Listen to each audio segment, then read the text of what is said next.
Okay, basically, I don't think I'm saying the right things. Hey guys, welcome back to my channel. Today I'm going to be showing you some of my favorite romance books.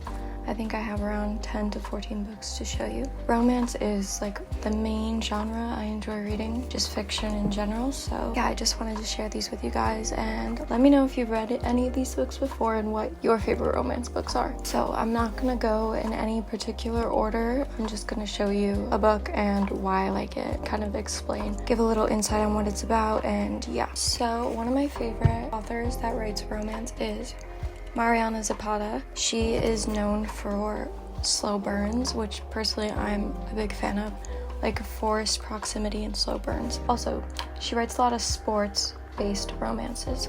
So this one is called From Lukov with Love, and it's actually about two figure skaters. They end up getting partnered up, and they're not really the biggest fan of each other.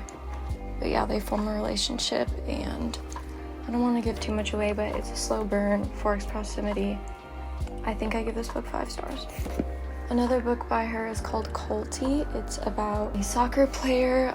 Her name is Sal, and she basically grew up loving soccer and idolizing this one soccer player. He was like one of the biggest soccer players ever. She grew up loving him, basically was a fangirl of him, and she ends up going into soccer. She gets really big in women's soccer, and turns out someone is going to be on her team, coaching her team, and it's actually the guy she idolized, and his name is Kulti. But yeah, this is forced proximity. I wouldn't say enemies to lovers, but it's they don't necessarily, like, she's not a big fan of him. He's actually kind of rude in real life, and she wasn't expecting it, so she's not the biggest fan of him in real life, but they do form a friendship, and then yeah, it's a slow burn. All of Mariana Zapata books are slow burn, but I really like slow burn, so I highly recommend. The next book I'm going to talk about is The Simple Wild by K.A. Tucker. I honestly feel like not a lot of people talk about this book, but I read it, I think, in 2021. I do remember I really loved this book, and I gave it 5 stars, I think. This is about a girl that moves to live with her dad because he's not doing so well. I think it's her hometown in Alaska, and there's this man that works for her dad. Kind of a slow burn, but they basically aren't a fan of each other, and their relationship forms. As you can see, I'm really into slow burns. I wouldn't say enemies to lovers, but like they're not the biggest fan of each other, and then they grow to like each other. So that's a really good book. There's also 2 other books, like 2 sequels to that book, but the first one was definitely my favorite. But if you're gonna read the first one, I would recommend reading the whole series. I do have the other 2 books behind me, but the second one is called Wild at Heart. The last one of that series is called Forever Wild. It's a really short book. That is a good series. I do recommend that. Sorry I'm not doing the best at explaining what each book is about, but I don't want to give away too much. I'm just gonna try to give you like the tropes of each book. So obviously everyone knows Beach Read by Emily Henry. This is a favorite for a lot of reasons, like it is for most people. I just really love Gus, and I love the premise of this book, how they're both authors, and yeah, this book is talked about a lot. It's not overhyped. I think it's a really good book. That book is probably my favorite book by Emily Henry. Now I'm going to talk about After I Do by Taylor Jenkins Reid. Taylor Jenkins Reid is probably one of my favorite authors. I've read every book by her except Carrie Said It Was Back. That's on my TBR, but anyways, this book is kind of like a sad romance. It's called After I Do. Lauren and Ryan's marriage, basically they dated for a long time, and then they obviously got married, and now they kind of fell out of love with each other. So it's basically about how they're falling out of love and if they're willing to make the relationship work. This was like kind of sad at times, but I loved the characters, and I've never really read a romance like this before. So I highly recommend this book and anything by this author. Honestly, she's really good. Let's say what else I've got. The Friend Zone is the next book I'm going to talk about. I actually read this pretty recently, late last year. So I think I gave this 4.5, 5 stars. I really love this book. This is kind of friends to lovers, I would say. It's called The Friend Zone. Friends to lovers, they basically become friends. She has a boyfriend, but he's in the military, and her relationship hasn't been doing that well even before she met Josh. So yeah, her relationship... You're fired.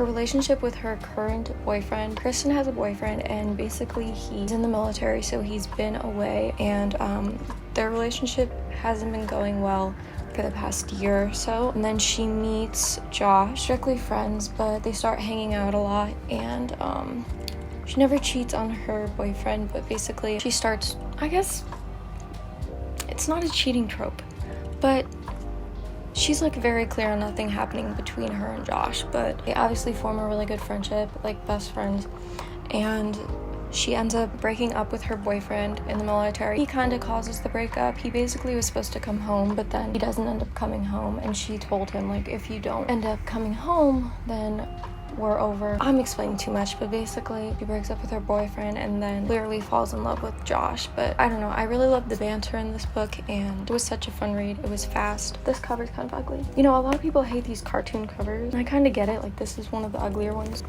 Beach Read is a cute cover. Yeah, don't be fooled by the cover. I do really like this book. Would recommend. So we have The Love Hypothesis and then Love on the Brain by Hazelwood. Don't be fooled, these are not about the same couple. They kind of look a little alike, but they're not. I'm gonna talk about this one first, because this is the first one I read by her. Apparently this is based on a Star Wars fan fiction or something like that. I don't know anything about that. This has nothing to do with Star Wars, so disregard. But anyways, this is about Olive, and she's a PhD student. The guy in this book is called Adam. He is a scientist, and basically they're not like the biggest fan of each other. As you can see, I'm a big fan of those tropes. Anyways, I really did like the aspect of them both being like scientists. Well, he's a scientist, she's like studying to be one, but I really liked that aspect of it. And yeah, I would say for this book, the guy is like really shy and like soft-spoken, and she's kind of like bubbly and out there, so they have that opposite thing about them, which I enjoy. But yeah, I know a lot of people like steer away from this because it was a fan fiction, I think, and then also like the cover, but I really did love this. I don't know, guilty pleasure book. And then obviously, since I love that, I had to pick this one up. So this is kind of like the same kind of thing. They both work at NASA, but we have Bee and Levi. I honestly think I liked this one more. This one was just as good. She's really into writing about like romance in the workplace, which is interesting to read about. But yeah, I really like this. Basically start to work together on this project, and he doesn't want to work with her. Oh, another thing I just remembered. They also knew each other in college. They were never friends in college, but I think they both remember each other. But she was definitely kind of interested in him when she was in college. She looked up to him because of how smart he was and everything like that. Again, I really like Hazelwood because of the like, it's about romance in the workplace, but it's NASA. Like, I feel like I've never really read anything like that before. And this one, obviously, they were both scientists, so it's kind of the same kind of feel. Yeah, I really love this book. Oh my god, I can't keep fucking sitting like this. I'm gonna take a break. Just do a little stretch. My feet are falling asleep. Sorry, these are all kind of the same trope, but like, a girl likes what she likes. Something about, like, I don't know, I think it's kind of interesting. I don't really like second chance romances, and like, as you can see, none of these are really second chance. They're kind of, oh, they meet, definitely have this like tension, they form a relationship, and it progresses. But so now I'm going to talk about, the next book I'm going to talk about is The Soulmate Equation by Christina. One of her most popular books is The Unhoneymooners. I remember when I did read that, I did enjoy it, but that was like 2020, 2021, so I don't know if my opinion would be the same. But this I read more recently. The plot of this book is really interesting. This is a single parent trope, which I don't know how I feel about that. It has to be done right. In this case, like, I think it was done well. So single mom Jessica Davis is a data and statistics wizard, but no amount of number crunching can convince her to step back into the dating world. So there's this thing called Genetically, and it's a new DNA-based matchmaking company that basically will like find your soulmate. It like matches you up with someone based on all these things, and she gets paired with the guy that like created the whole thing, that created Genetically. And I think they pay her to like spend time with him and like date so that he can prove that it worked. And she's not really into it, but obviously she does it because money. obviously they get along and she continues to spend time with him. I don't want to give too much away, but this was a really interesting book. I've never read anything like it before and I enjoyed it a lot, so I do recommend it. So next I'm going to talk about The Fine Print by Lauren Asher. This is the first book in the Dreamland Billionaire series. As most people know, this came out last month, the last book in the series, but it goes this book, The Fine Print, and then we have Terms and Conditions, which is the second book, and then The Final Offer, which is the third book. I've read all of these. This one is hands down my favorite, which is, it's interesting because I've been seeing a lot of people saying this book is their favorite, which was the one that just came out. Personally, I wasn't the biggest fan of that book. I enjoyed how these two were both like workplace romance, and this one really isn't. But yeah, this follows three brothers and their family owns I would say like, think of Disneyland, but it's basically equivalent to like Disneyland. This, we have Rowan and Zara, and Rowan is, okay, basically their grandpa dies, and in his will, he leaves, like, in order for the three brothers to get their inheritance, he wants them to do something for Dreamland. For some reason, he needs to marry someone, and what else? This is actually my favorite book in the series. I just got them mixed up because they can be confusing because they're all brothers, and the first two kind of confuse me. I'm just stupid. Anyways, this is actually my favorite one in the series. It's called Terms and Conditions. So yeah, like I said, in order to get their inheritance and everything, they have to complete these things their grandfather put in their will. So for him, for Declan, his grandfather's inheritance clause, fulfilling his dying wish of getting married and having years seemed impossible until my assistant volunteered for the job. So basically his assistant, Iris, volunteers to marry him so that she can help him get his inheritance and everything like that. So again, forced proximity, workplace romance. The trope that I like about this is I hate everyone in the world but you. That's kind of how Declan is. He's kind of like, so he has a soft spot for Iris. It's kind of like Grumpy Sunshine, kind of. But I really love this book. And then we have The Fine Print, which was, I feel like I read these out of order when I first read them. Yeah, I would recommend this as well. It's kind of similar. He has to, basically Zara works for Rowan in one of their creative departments for Dreamland. Yeah, they form a relationship. It's forced proximity, workplace romance. These are like all the same trope. I'm so annoying. I'm sorry. Well, hopefully you guys like those tropes. Even if you don't like those tropes, I do recommend these books because they're just good. Yeah, like this would be my least favorite in the series. I don't feel like I guess read this if you're gonna read the other two, because the other brothers are included in each book and it like makes sense to continue to read it because this is the final one, so it kind of like concludes all the characters. So yeah, let's move on. Okay, the last book I'm gonna talk about, I'm not gonna say too much because I just about it in my January reading wrap up. But this is Alone with You in the Ether by Olivie Blake. Reagan suffers from bipolar disorder and other mental illnesses, and it's about her and Aldo's love story and how they deal with mental illness in their relationship, how it affects their relationship, and this book is just perfect. Like truly one of my favorite romance books. So I don't want to say too much, but you should read this.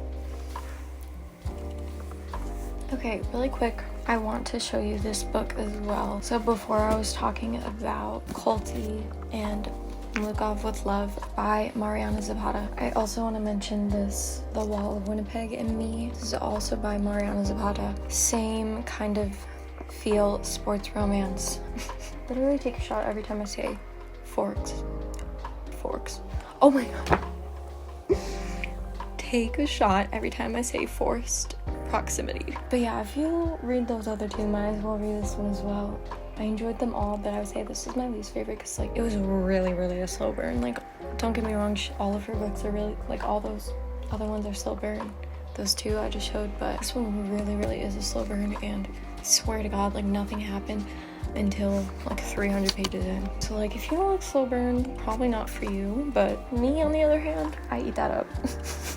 I talked about this really quick. I wanted to show the other two books in the series. So this is the second book, Wild at Heart, and Forever Wild is really short. So yeah, if you read this one, you should read the other two I feel like this left out on a cliffhanger.